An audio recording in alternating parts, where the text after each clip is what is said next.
So hi guys, this is Christine again, your sales executive for Inpic Motors, Jose Abad Santos, Manila branch.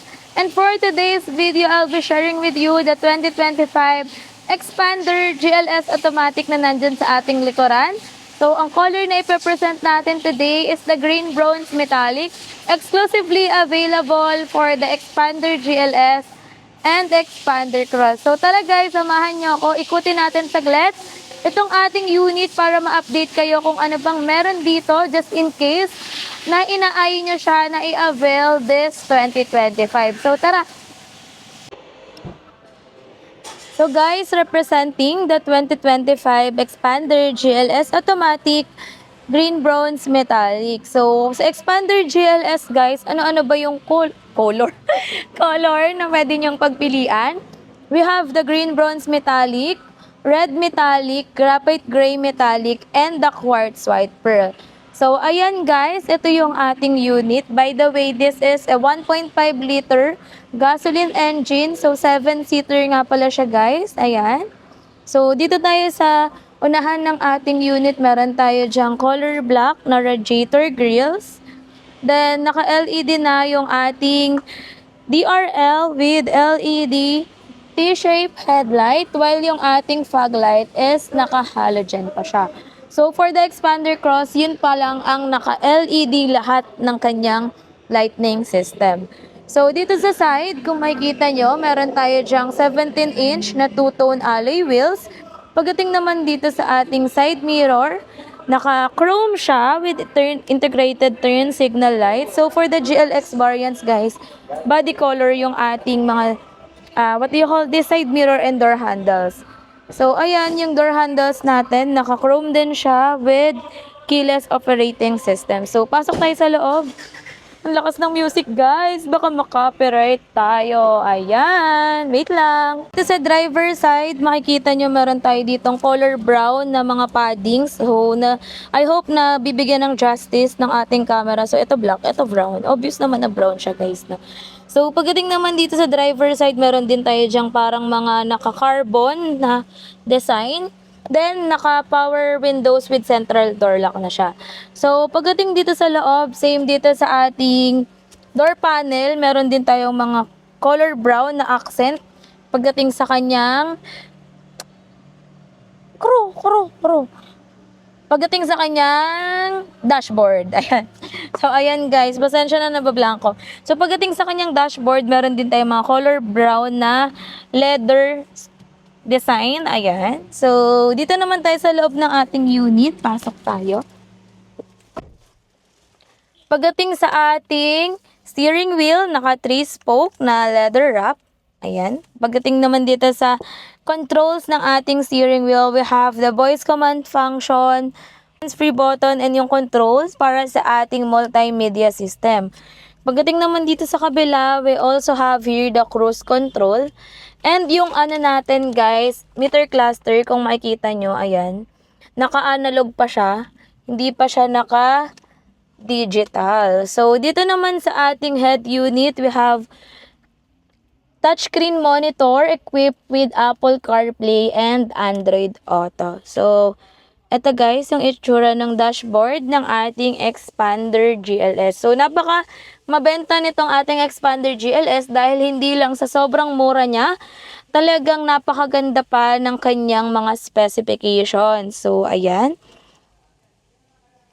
Dito naman sa air conditioning system, we have here the piano type na controls para sa ating aircon and naka-push start button na rin tayo. So, dito meron tayong dalawang port para sa Apple CarPlay and Android Auto. Sa taas yun guys, in case na baka sabihin nyo hindi kasi siya nagana. So, sa taas, yung port para sa Apple CarPlay and Android Auto. So, sa baba naman is for charging. Then, meron din tayo ditong 12 volts na power outlet.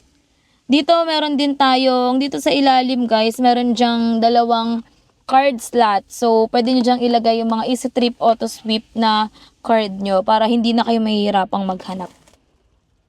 Going back, yung Expander GLS natin is a 4-speed automatic transmission with overdrive button.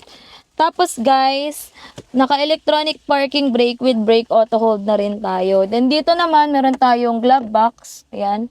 So mostly kapag bagong release dito nakalagay ang inyong mga owner's manual. So make sure na binabasa natin yung owner's manual natin guys para at least mas inform tayo regarding sa specs ng ating unit. Pero upon release, let us know naman kung may mga questions kayo.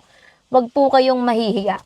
Then dito, meron tayong visor. Dito sa kabila, check natin kung may ilaw. Then meron tayong mirror without ilaw. Ayan. So, dito tayo sa second row ng ating unit, guys. Yung expander GLS natin, hindi siya naka-leather seat. Ang naka-leather seat lang is yung ating expander cross.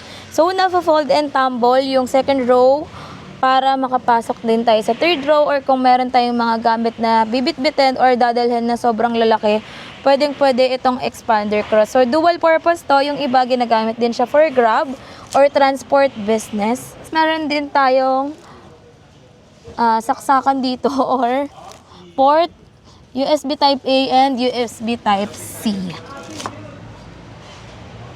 So, there you have it guys. Fuel tank capacity nga pala is 45 liters. So, ayan. Again, yung mga color na pwede nyong pagpilian for the expander GLS is graphite gray metallic, green bronze metallic, quartz white pearl, and red metallic. So, for quartz white pearl guys, additional 15,000 lang po tayo sa SRP. So, ayan, napakaganda talaga ng ating expander. Number 1, best-selling MPV pa rin talaga sa Pilipinas. So, there you have it guys. If meron kayong mga questions regarding with our Mitsubishi units or regarding dito sa ating featured unit which is the 2025 Expander GLS Automatic, let me know in the comment section below guys. Babasahin ko yan isa-isa para masagot kayo mga questions nyo. And pwede nyo akong bisitahin dito sa Mitsubishi Abad Santos para makakita in actual nitong ating 2025 Expander GLS. Also, nag-offer din kami ng test drive for this unit. So, para sa mga undecided pa or gustong ma-feel kung kamusta ba talaga ang ating Expander, pwede rin po kayo mag-drop by dito. Monday to Friday, 9 a.m. to 4 p.m. po. So, let me know lang guys kapag magda-drop by kayo para maka-make sure nyo na nandito rin po talaga ako sa dealer. So, ayun lang guys. If you have any questions, please do message me, Christine Salazar. So, nandyan na sa screen yung aking contact number, 0933-561-5981. Viber and WhatsApp, ready na rin siya. Or, pwede nyo rin kontakin guys, ayan, si Mr. Joey RJ Olimba or Joey Boy Palaboy. So, visit nyo na rin guys ang kanyang YouTube channel. So, again guys, thank you so much for watching. Sana isa na rin po kayo sa makakapag-avail itong ating 2025 Expander GLS Automatic dahil I'll make sure na bibigyan ko kayo ng napakagandang offer and napakadaming freebies. So, ayun lang guys. Thank you so much for watching. See you on my next video. Bye!